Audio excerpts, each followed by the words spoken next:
All right, Charisse, how are you? Not bad. Do you want to hear how my date went last night? Yeah, go on. I'm just trying to get stuff in the photocopier. Well, there was this very hunky guy. I mean, he was quite quiet. I mean, he did turn invisible for a few minutes. And he did laser someone who walked by. Apparently it was on his hit list. But we went for coffee back at his, if you know what I mean. You had sexual intercourse? Yeah, I can imagine. No, we went for coffee and he showed me his baby boy and it was very sweet. Fair play. We didn't get intimate or that kind of thing, you know. We were just taking it slowly and maybe tonight. I mean, I'm meeting him tonight. Yeah. And Karen, I'm really interested in your sexual misadventures with the bounty hunter with a small child, but I cannot work this photocopier. I swear to God, 15 million years of human civilization and they still can't make a photocopier that fucking prints double-sided. Can you help me with this, please? That's because Pete changed the settings. Sorry. He's a bit of a one with the photocopier. He likes to photocopy his manuals, you see. My bum. But he can't stand double-sided. Wait, hang on. So all of these on my side have my financial reports, on the other side they've got I did not want to see that. Ladies, stop jaw-jacking. Oh, wow, that is impressive. Hey, oh, Pete, have a nut. He's doing great. Ladies, are you working? Are you working hard? You hardly working. Have a nut, that's it. So you got to tickle his ears, Oh, it's hot in here. I think I'm going to open a window. We're in a vacuum! Hold on, airlock! Sadly, we didn't actually have any stunt doubles when we were filming this, and the actor really did kill himself. He forgot that we were filming on location. So for the rest, because this film was actually in an office, but it's cheaper to film out in space. So it was meant to be a terrestrial office, but we were in space, and he forgot. So for the rest of the film, luckily George Clooney was around, and the character was then taken over by the role of George Clooney. Cool. Play. That's the fifth manager we've lost this week. Hang on, let's change the sign. 0 days since our last airlock disaster. Back to work, you two. It's me, your manager. My name's Dan. Nice to meet you, I'm Karen. No, you've met me before because I am the same person who was here a second ago. Oh, I'm so sorry, Mr. Clooney. I mean Dan. Can you give me a torch? I'm trying to fix the photocopier. You got? Pause. If you look very closely in the bottom left corner of the screen, it's a bit of a mistake on our part, but you can see the tiny Asian coffee servant. just trying to give George Clooney some coffee. He demands that he's around him all the time, but sadly he got into shot here. You want some coffee? Fuck you! Oh, Get off it! Get the fuck off it! For fuck's sake! I'm sorry. God damn it, Pete. Hey, guys. Who are you? So, what is happening at the moment with you two? Oh, well, I went on this lovely date. I don't care anymore. I found a holographic transmitter inside. I care about that. I found a holographic transmitter inside our photocopier. I don't know where it's from though. What does it look like to you? It looks like a holographic translator to me. Looks like one that would go in a copying machine. Well, maybe it has some sort of message in it. Maybe if we press play. And so I did a wipe cut to the message. Wipe.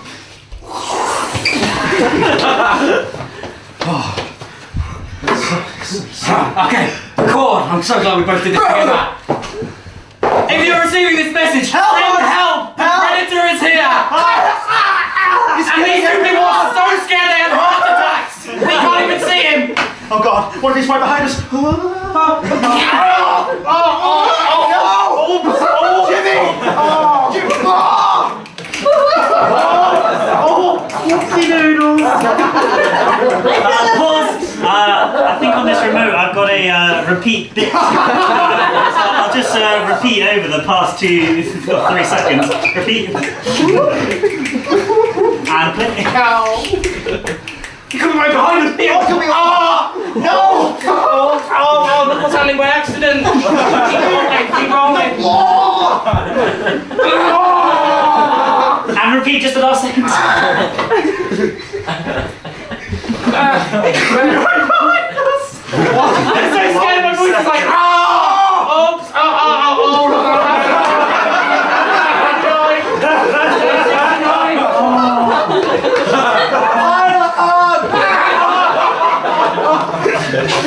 And wipe cut.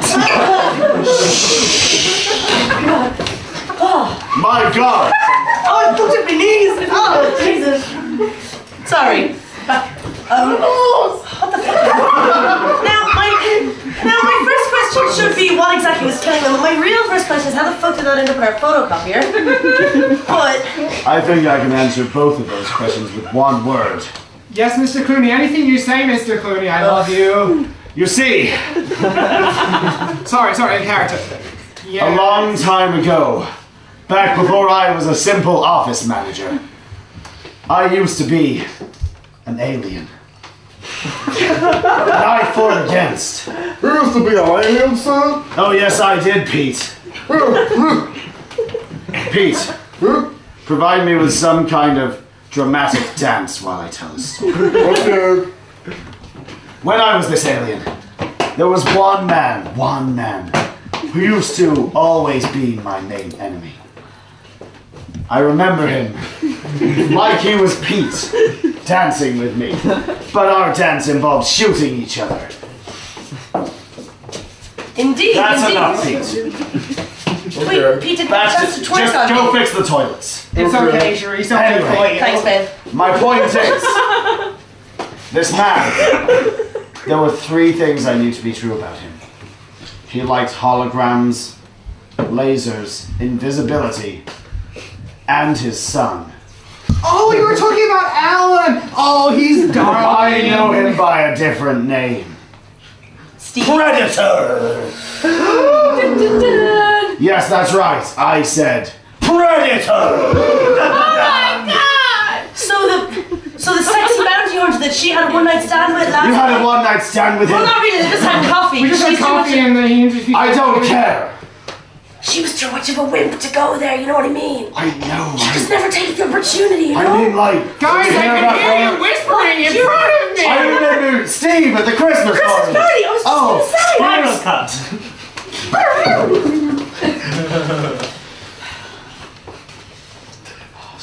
Son. Wait. Off I got you there. Okay. None of those aliens take you, did they? Pause. I know we were thinking, this isn't really the kind of Christmas party you might have expected. Flashback. But I thought a spiral cut to a flashback at the Christmas party might be a really good way to build up some of their characters. I'll let you find out what happens. Please, I don't want to dance anymore. It's okay. 2 of our children in the Christmas party. Hey, you guys. What are you doing here? Fix the photocopier. Cherise, what did you put in the podcast? Hey, speech time now. I've had 3 pan-galactic gargle blasts. Steve, And I'm going to vomit. you've been telling me something that you wanted to say to this very tall woman. Steve! Why don't you say it while I subtly remove your child from this situation? Did I come from there? Oh god, be quick, you guys. You're gonna make me vomit. Ugh. Well, I don't know quite how to say this. Oh, fucking hurry on. I wrote a 20-page book. Chapter 1 is how we first met. Oh god, that's not better. It was on a Sunday autumn morning when we first met each other. I was sat on the park bench. You were crossing roller skates, of course. And when something caught my eye. It was those amazing Adidas rollerblades on your shoes. They were rather nice. Of course, this is quite a long scene, so I'll fast forward to the moment where they're about to have sex. So, Oh shit, I shouldn't be here. so too long didn't read. Mistletoe. Make love to me. Steve, there's something I've got to tell you. It's kind of my one thing. I always have to have Clarice next to me when I have sex. I'm so sorry. Does that freak you out? That's like 12 months writing this. It was very nice. I mean, I enjoyed the part when you said you'd followed me home and went through my trash. That was very, very moving. But I received 2 diseases from that. Karen, I need you to drive me home. No, don't leave me. I gotta drive. I will vomit all over you. It will be worth it. She will. I'm so sorry, No. Steve. Sharon, you should have made a move. Steve, don't leave You're me. so useless. Steve, do you do all this vomit? No. You're fired. No, don't fire me. Fired. Pause! And that's why we didn't see Steve the rest of it. Now, the actress who plays Clarice, sadly, when we hired her, she didn't tell us that she was pregnant. And we're not all up in that about maternity leave, so we just made her work through her pregnancy. Although the way we've cut it and the order we filmed it in, she goes through different stages of pregnancy at random times. Hopefully you won't notice, but we'll find out. Anyway, Spy will cut back to the present. Yes. You remember that man we used to work for who was very cockney as well? What happened to him, I wonder? We may have hit him with my car Oh. because Clarice was driving. Did he die? Yeah, he God. died.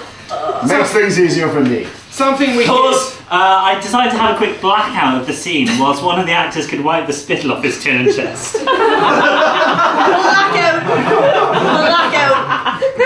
Sorry, guys. Blackout. And play. Well, it's a good thing none of us have spittle on our faces. Guys, Because soon we're going to be covered in blood and sweat. so hold on a second. Oh, can someone give me a foot rub? No. So you're telling me that. Thank you, Sharon. Thank you, Sharon. So you're telling me that Sharon's been dating at last one of the most fearsome predators in the galaxy. It's just called the Predator, and it's up to a ragtag bunch of intergalactic office workers to save the day. Well, I'm saying that in one sense. Oh, What I'm also thank saying you. is it's actually just up to exactly you Oh, don't move two. my knees that much. Ah! Ugh. Because you see, I don't want to. So I'm not going to.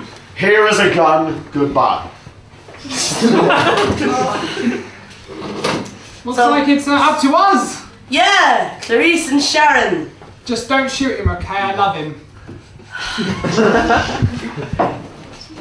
Of course, I was quite experimental as I made this when I was quite young, in my 30s.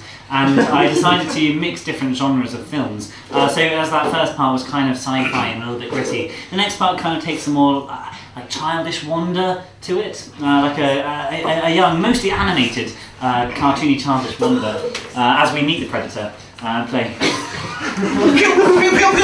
Laser, laser. Oh, here's Mr. Predator. He's got his son. Here's his son, Jeremy. He's the dancing one. Predator, he kills all the aliens. I'm an alien! They're dead. Mr. Predator, Mr. Predator, what's going on in your head? Oh, son. Isn't it nice to kill another batch of galactic aliens? Oh, yes it is, Father. Now, if only there was not the catastrophe tonight. The catastrophe tonight? Haven't Your you? date's going not well. Oh, it went fantastic! Oh. Oh, she was so wonderful. She listened to everything I said. I know. Well, you always wanted that in a woman. I know. And then she even invited me back on like tonight to her place. Oh, get I know. you, Dad. I know. Get you, Dad. Thing is, son, this is where the catastrophe is. I think my arch nemesis might be there. I know. Would you like me to sort him out for you, Dad? Oh, I wish I could, but he's really big and strong. I'm a predator, Dad. I can deal with it. Are you sure, son? I'm sure it'll be my first kill to get rid of your arch nemesis. Okay, but don't you get yourself killed, young one. I know won't. your dad gets a bit crazy when that happens. That one other time. Yes. You was mad at me for a month. Yeah, you were grounded so hard. But don't worry, son. We'll go tonight, and it'll be fantastic. And you know what I'm gonna do? I got this holographic ring that I'm sure she'll love. I dropped it. What? It was a hologram, Dad. I'm gonna drop it. That's 22,000 foot. Pause. My establishing shots during the opening credits may not have highlighted this fact well enough, I'm sure. But the Predator's lair is in fact just 22,000 foot vertically above the office. Specifically above the photocopier. I don't know if that's relevant. I'll leave it to you. So anyway, son, we've got like 3 hours left. So if we parachute long enough, we should be there by Midnight? by midnight. Yes. Yeah, okay. So ready? are you ready? Okay. Don't forget all your weapons. Don't forget your toothbrush as well. You need to keep those sparkly clean whites ready. Good. That's my good son. Okay. Okay, ready? Wait, I've got to text Eric saying I'll be late for tomorrow. Okay, now, are you sure you're ready? Yeah. Okay. Ready? 3, 2, 1. Hey, jokes! So damn you! All right, Sharon. Right, we've got to do some target practice. We're going to fight the Predator. Well, fight? What about love? Pause. As I was saying, it's quite experimental. The next scene more takes the side of porn, really. That's what that character meant when he said love. Play.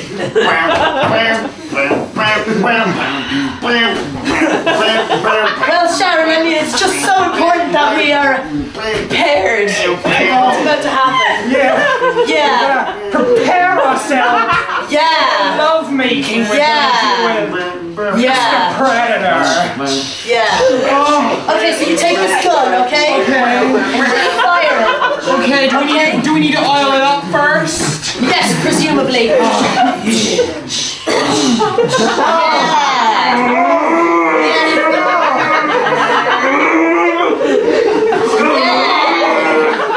Yeah. Okay, now take aim. Sharon, take aim. Stop being sexy, take aim. Come on. All right. Okay, ready? Now. ready. Okay, it's hard to do this while you're gyrating. Try to keep your arms steady. Okay, ready?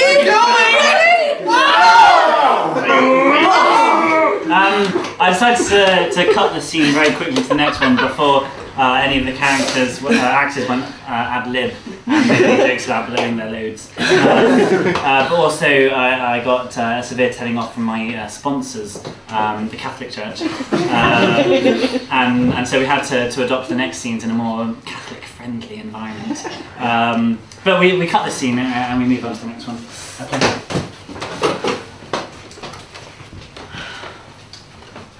This ring has an inscription on it. Is that so, Father? I mean, boss. Yeah, it says to Karen, my love. Who would send someone a ring full of holograms of people dying as an expression of their love? Particularly Karen, she's a well-known beast of woman. I know. Father, I have something to confess to you. Well, I'm a nun, but okay, I'll give it a lash. Okay. Father, I have something to confess to you. All right. Well, confess away, son.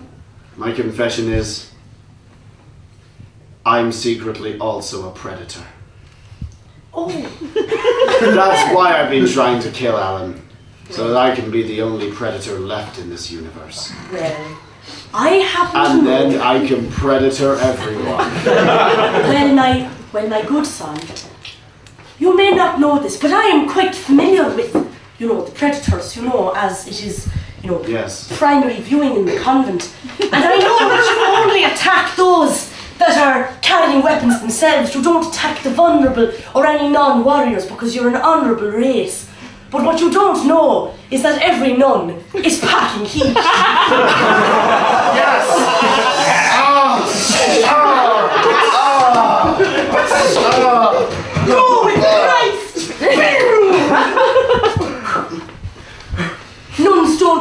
remote.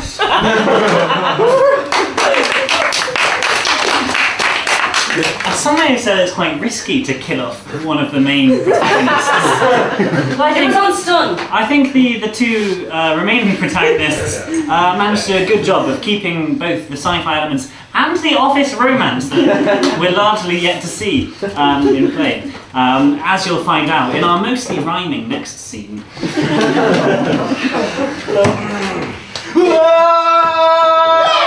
Hey, Dad! Son, how do you get there already? With my steady girlfriend. What? You're in midair. How are you doing this? That's how I. It's because I'm so steady. Oh. And she is very ready. Oh shit! Son, did you remember your machete? I've got the machete right here. Okay, that's good. You've got nothing to fear. That's right. So what are you two going to do tonight? Pause. I decided that just because it was rhyming didn't mean it didn't have to also progress the plot. As it was something I wrote in advance.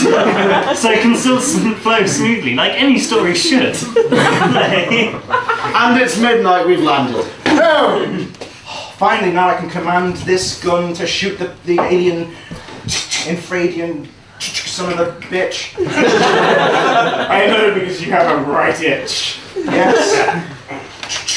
Now, before we go in, don't forget, you've got to go show it the passport I already carried here that I stole from someone called Marilyn.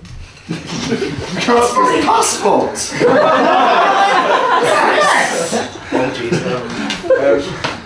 Do you work in the office too, Dad?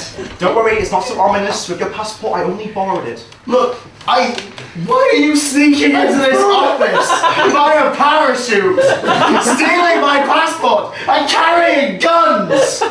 It's okay, I'm sorry. Pause! And I thought it was very vital at this stage in the film, as it did raise a very vital question, both morally and plot-wise, of why the character would sneak into an office with a fake passport, parachute, and a gun. So I decided that in keeping with the rhyming motifs of this scene, I'd have the character do a short but poignant soliloquy explaining his motives. I'm sorry, son of Predator. If you and your Pause. father... Just to clarify, the character that was the predator of the scene doing the soliloquy play. Son of Predator, if your father cannot explain his actions, we're through. Father, please explain your actions! well, of course there was once a door which I could approach to have wanted more, but then I saw the human race and then I saw her consummate face and then I fell in love, of course, more angelic than the most relevant dove, of which I see in my predator's dreams, and I'm sorry, but this door must be broken by me, if not by the passport, then by some sort of retort, and if not, then I must get crazy to get rid of the alien. And of course, if I cannot win her love, then of course I will be destroyed. And I know she likes it rough, so that's why I bought this weapon. It's 7 magnums times by 7. And I got 6 more 49 inside my ear. You see this microscopic thing? You can't even see it because it's filled with fear. The fear of my enemies I have slain over 265,000 days. And now, if you excuse me, we must stop because I'm about to go and pick the lock. Pause. As a lot of you may have noticed, that was a monologue and not a soliloquy, as a soliloquy is generally said outside of the plot and storyline. So I made him do another one. Stop! I cannot pick the lock yet, for you see, I have a monster I must battle with rockets. You see, the time when I first met my love, she was attached to a rocket soaring above at over 260,000 degrees, and I could only see her, but I had to sneeze. And for ever sus, I've been searching this cosmos, but of course I couldn't find anything except for asbestos. And it was horrifying. All 20 daughters died, and only 16 sons with nowhere to hide, but instead of an orphanage, being tortured with all sorts of weapons, with all contortions. It's horrifying. I must get my family. What the hell are you doing with that bloody gun?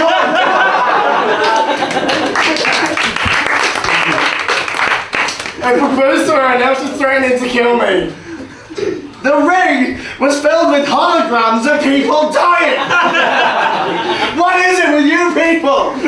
But through death there is life, and hence why she must be my wife. And now you're proposing to your son's girlfriend, who he was in the middle of proposing to? What? No, that was not. You see, that was the wedding ring, not from me. Why is he still writing? Speaking normal words! It's okay, hell. I could be your agent. Let me continue my own. Is that better? Who am I? Okay. Oh, aha!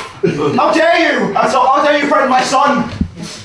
Yeah, well. Can you do something, And Dad? now, I'm threatening you as well. Sharon, do you hear something in the lobby? I don't know, Maurice. It might be just Pete and rubbling for his peanut. Better barricade the office just in case. Okay, I'll move the photocopier. Fucking photocopier! You have 2 guns, but I have 49. Look where I find fucking mine. Okay. They're really heavy. Please hurry this up. I can't write. Son, is that you? I'm stuck against the fucking wall. Just give me back all the other things you possibly stole from me, as well as my passport. Okay. I'll give you back your guns. Okay. And I'll just go, and we can all pretend this didn't happen. Here's your passport. The other one that you stole. Yes. I did forget to mention, I'm a fake passport seller. That's what this company does. Did you never ask that? I've been doing it with you for 3 years now. Yes! Here's the key. I always ask about your work, son of predator. This scene is complicated, if a little pointless. So I decided I would leave the camera pointed at these actors, so they still thought that they were doing some good work. I didn't actually make it into the final cut. And we cut to the 2 main protagonists left at the office, talking about their office romance and how they hope it to pursue over the next 11 minutes. Office announcement. Fuck George off. Clooney has been killed. A new boss will be provided shortly. Okay, so alright.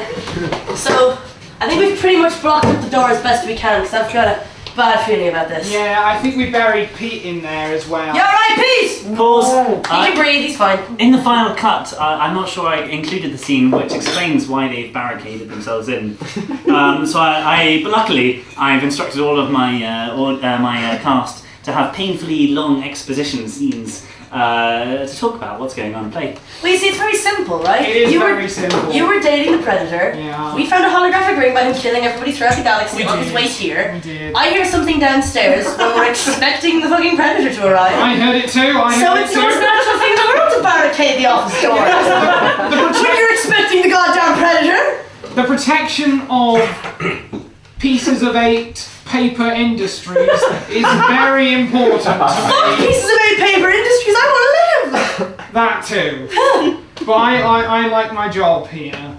You do, I you do do, like Sharon. my job. I do. I don't want to give it up. Sharon, you know, you gotta treat yourself better, man. Well, You're lovely. You're really, really lovely. Oh, thank And, you, you know, Cherise. you need to be more confident. You need to be more, out there, You don't need to just settle for second best or whatever bounty hunter happens to offer you coffee and a small child to look after. But this one was special. Was he? He was. He Oh. treated me right. He came with a rose and a severed human head. And he placed both on the table, and I appreciated the gesture. I only brought myself and my dead parrot.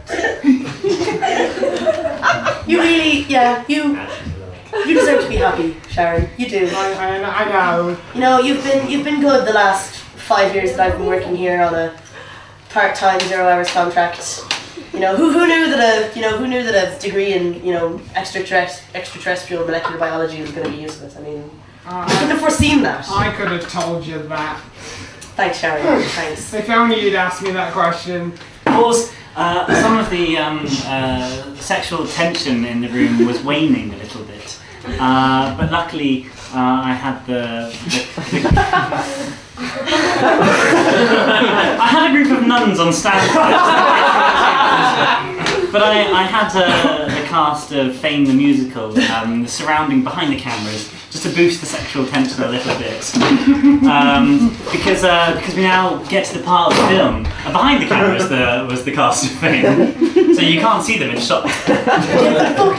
Unless you look at these very tiny face-shaped reflections.